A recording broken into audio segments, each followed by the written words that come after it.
So hello বন্ধুরা, welcome to my YouTube channel. তো আজকের ভিডিওটি হলো কীভাবে তোমরা তোমাদের ল্যাপটপ বা কম্পিউটারের ওয়ালপেপার চেঞ্জ করবে। তো প্রথমে তোমরা তোমাদের মাউসে রাইট ক্লিক করবে, তারপর এখানে শো মোর অপশানে ক্লিক করবে, তারপর এখানে পার্সোনালাইজ যে অপশানটি আছে ওখানে ক্লিক করবে। তো পার্সোনালাইজেশানে ক্লিক করার সাথে সাথেই তোমাদের এখানে সেটিংটি ওপেন হয়ে যাবে। তো এটি তোমরা সেটিং গিয়েও সার্চ করতে পারো। এই যে পার্সোনালাইজেশন যে অপশানটি আছে এটি তোমরা সেটিং দিয়েও সার্চ করতে পারো। তো দেখতে পাচ্ছ এখানে select A theme to apply. তো ওখানে 6টা থিম আছে। তো এই থিমগুলো যদি আমি ক্লিক করি তো এখানে এই থিমের ভিতরে আবার 4টে করে ইমেজ আছে, কত 2টো কত 5টে। তো দেখতে পাচ্ছ এখানে ওয়ালপেপার চেঞ্জ হয়ে গিয়েছে। এইভাবে আমরা প্রতিটা থিমকে যদি চেঞ্জ করে দেখি তো আমাদের ব্যাকগ্রাউন্ড কিন্তু চেঞ্জ হতে থাকবে। উদাহরণস্বরূপ আরও কয়েকটা তোমাদেরকে এক্সাম্পল দেখিয়ে দিচ্ছি। দেখো এখানে আমি অন্য একটি থিমে ক্লিক করছি। তো এটি একটু হোয়াইট মুড ছিল, সেটা ব্ল্যাক মানে ডার্ক মুড ছিল, এটা হোয়াইট মুড। তো এই দেখতে পাচ্ছ এখানে পার্সোনালাইজেশনের ঠিক নিচে দেখতে পাচ্ছ ওয়ালপেপারগুলো কীভাবে চেঞ্জ হচ্ছে। এগুলো হচ্ছে জাস্ট থিম ওয়ালপেপার, এগুলো কিন্তু কম্পিউটারে আগে থেকে দেওয়া থাকে। তো কম্পিউটারে এগুলো ফিক্স থাকে। তো এই 6টি তোমরা সিলেক্ট করতে পারবে, এগুলো চেঞ্জ করতে পারবে। এবার যদি তোমরা গ্যালারির ফটো বা ইমেজকে যদি ওয়ালপেপারে দিতে চাও তাহলে দেখবে নিচের দিকে ঠিক লেখা আছে ব্যাকগ্রাউন্ড বলে একটি অপশান। তো ওই ব্যাকগ্রাউন্ড অপশানে ক্লিক করবে, তারপর দেখো ঠিক নিচের দিকে লেখা আছে ব্রাউজ ফটোজ।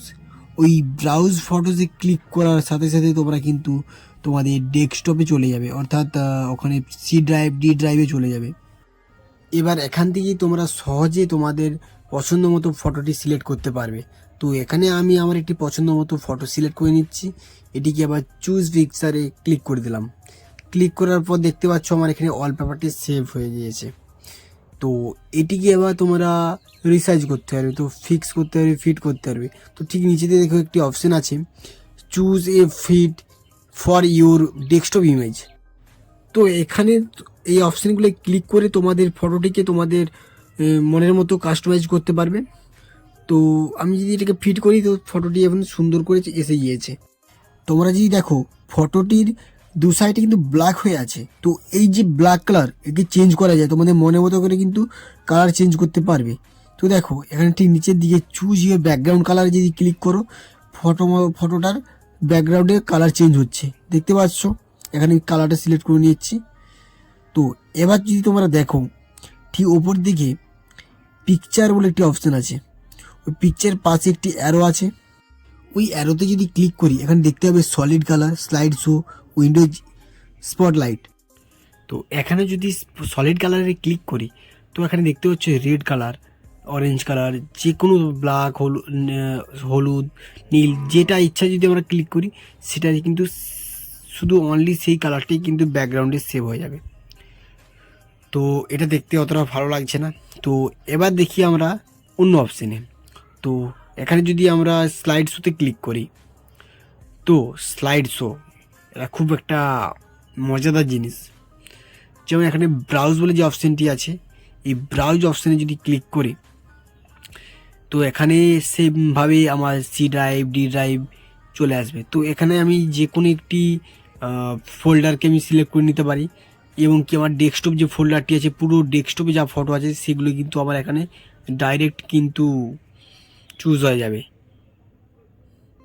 এবার আমি মাই ফটোজে আমি যে আমার ফোল্ডারটি আছে সেটি এখানে ক্লিক করেছি। এই যে মাই ফটোজে আমার যা যা ফটো আছে সেগুলোই কিন্তু আমার এখানে চলে আসবে। তোমরা দেখতে পাবে এখানে লেখা আছে চেঞ্জ পিকচার এভরি। তো এখানে প্রতিটা ফটোকে তোমরা নিজের মতো করে টাইমিং সেট করতে পারবে, যেমন 6 ঘন্টা, 1 দিন, 30 মিনিট। তো 30 মিনিট ছাড়া ছাড়া এই ফটোটি কিন্তু চেঞ্জ হতে থাকবে, অন্য ফটো আসতে থাকবে। তারপর যদি উইন্ডোজ স্পটলাইটে ক্লিক করি শুধুমাত্র এই একটি স্পটলাইট আছে, মানে ব্যাকগ্রাউন্ড ইমেজ আছে যেটি শুধুমাত্র একটি, আর কিন্তু অন্য নেই। তো এই ছিল আজকের ভিডিও, কিভাবে তোমরা ব্যাকগ্রাউন্ড চেঞ্জ করবে, তোমাদের ল্যাপটপ বা কম্পিউটারের ব্যাকগ্রাউন্ড কীভাবে চেঞ্জ করবে আমি A to Z প্রসেস দেখালাম। তো ভিডিওটি ভালো লাগলে প্লিজ একটি লাইক, কমেন্ট, শেয়ার করবে। আর চ্যানেলে নতুন আসলে প্লিজ চ্যানেলটিকে সাবস্ক্রাইব করে দেবে। দেখা হচ্ছে পরের ভিডিওতে, ততক্ষণ ভালো থাকবেন, সুস্থ থাকবেন।